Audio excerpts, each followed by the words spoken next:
এই যে আগামী মাসের 12 তারিখে কি আছে? 12 তারিখে নির্বাচন। নির্বাচনে কি আপনারা কি করবেন? নির্বাচনের দিন আপনারা ভোট দিবেন। এই যে ভোট দিবেন, বিগত 15 বছর ভোট দিতে পেরেছিলেন? নিজের ইচ্ছা মতন ভোট দিতে পেরেছিলেন? যাকে তাকে ভোট দিতে পেরেছিলেন? পারেননি আপনারা। এই আগামী মাসের 12 তারিখে যে নির্বাচন, এই যে নিজের ইচ্ছা মতন নিজের চিন্তা মতন যে ভোট দিবেন, এই অধিকারটা আদায় করার জন্য এই পরিবারের সদস্য যারা গুমের শিকার বা খুনের শিকার হয়েছে বা জুলাই যোদ্ধা রয়েছে, তারা সেই ত্যাগটা স্বীকার করেছিল। এখন প্রিয় ভাই বোনরা, এই যে আন্দোলন হয়েছে, সংগ্রাম হয়েছে, আমরা তার আগে দেখেছি এই যে রাস্তা দিয়ে সিলেট থেকে সেই সকাল থেকে মিটিং শেষ করে একটার পর একটা হাজার হাজার মানুষ রাস্তার মধ্যে আটকিয়েছে। আপনারা যেরকম এখানে দাঁড়িয়ে আছেন, অপেক্ষা করছেন, হাজার হাজার মানুষ একটা জায়গায় 1 মাইল রাস্তা আমি পাইনি যে ফাঁকা ছিল, শুধু মানুষ মানুষ শুধু দাঁড়াচ্ছে, আমাকে দাঁড় করাচ্ছে, কথা বলতে চাচ্ছে। কেন? এই সব মানুষ একটি পরিবর্তন চায়। পরিবর্তন পরিবর্তন চায়, মানুষরা নিরাপদে থাকুক। ঠিক? সারা দেশের মানুষ পরিবর্তন চায় যে দেশের মানুষের যার যেই যোগ্যতা সেই অনুযায়ী কাজ করবে, ব্যবসা বাণিজ্য করবে, শান্তিতে থাকতে চায়। ঠিক?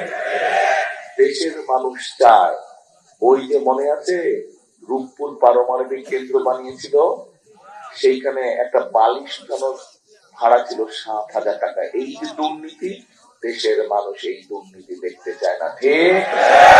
দেশের মানুষ সুশাসন চায়, অর্থাৎ সরকার যারা থাকবে তারা দেশের মানুষের সুখ দুঃখ সমস্যার সমাধান করবে। তাই তো ঠিক বললাম না ভুল বললাম? ঠিক বললে বলেন ভাই ঠিক বলছি, ভুল বললে বলেন ভাই ভুল বলছি। 2024 সালের 5ই আগস্ট এই দেশের ছাত্র জনতা, নারী, শ্রমিক, পেশাজীবী সব ধরনের মানুষ মিলে কি করেছিল? স্বাধীনতাকে রক্ষা করেছিল। যে স্বাধীনতা আমরা 71 সালে অর্জন করেছি। কথা বলার অধিকার, এই যে বললাম ভোটের অধিকার নিয়ে নিয়েছিল, ভোটের অধিকার এই পরিবারের সদস্য ত্যাগ করে ভোটের নিজের জীবন বিসর্জন দিয়ে এই ভোটের অধিকার ফিরিয়ে এনেছে। ঠিক একইভাবে আপনাদের কথা বলার বাক স্বাধীনতার অধিকারও ফিরিয়ে এনেছে। কাজে এখন কথা বলতে হবে, যেটা ভালো সেটাকে ভালো বলতে হবে, যেটা মন্দ সেটাকে মন্দ বলতে হবে, যদি মন্দ হয় প্রতিবাদ করতে হবে, প্রতিবাদ। গত 15 বছর এইভাবে নির্বাচনী তথাকথিত যে নির্বাচনে, সেই নির্বাচনে কি এরকম জনসভা হয়েছিল? হয় নাই।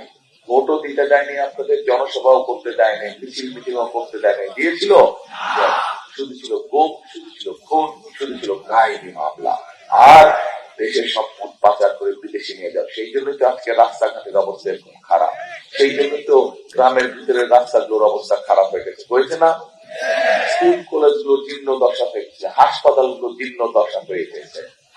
হয়েছে? বেকার যারা, তাদের কর্মসংস্থানের ব্যবস্থা নেই, মিল ফ্যাক্টরি বন্ধ হয়ে মানুষ আরো বেকার হয়ে যাচ্ছে। হচ্ছে? তাহলে তো ভাই এই অবস্থা তো পরিবর্তন করতে হবে। পরিবর্তন করতে হবে না? পরিবর্তন করতে হবে। এখন 12 তারিখের নির্বাচনে আমাদেরকে সিদ্ধান্ত নিতে হবে দেশ কোন দিকে যাবে, দেশকে কোন পথে যেতে হবে, এবং সেই সিদ্ধান্ত নেবার মালিক কে? কে? আপনারা, জনগণ, বাংলাদেশের জনগণ হচ্ছে সেই সিদ্ধান্ত নেবার মালিক। কারণ এই দেশের মালিক কে? জনগণ হচ্ছে এই দেশে। এই 20 কোটি জনগণের 20 কোটি জনগণ হচ্ছে এই দেশের মালিক। কাজেই 12 তারিখে দেশের মালিক মিলে, সকল মালিক মিলে সিদ্ধান্ত নেবে যে দেশ কোন পথে যাবে। এখন আসেন, এই যে বিগত 15 বছর যেরকম আপনাদের ভোটের অধিকার, কথা বলার অধিকার কেড়ে নিয়ে হয়েছিল, ভোট নিয়ে যে ষড়যন্ত্র হয়েছিল, এইরকম ষড়যন্ত্র কিন্তু আবার চালু হয়েছে। আরেকটি দল এই ষড়যন্ত্র করছে।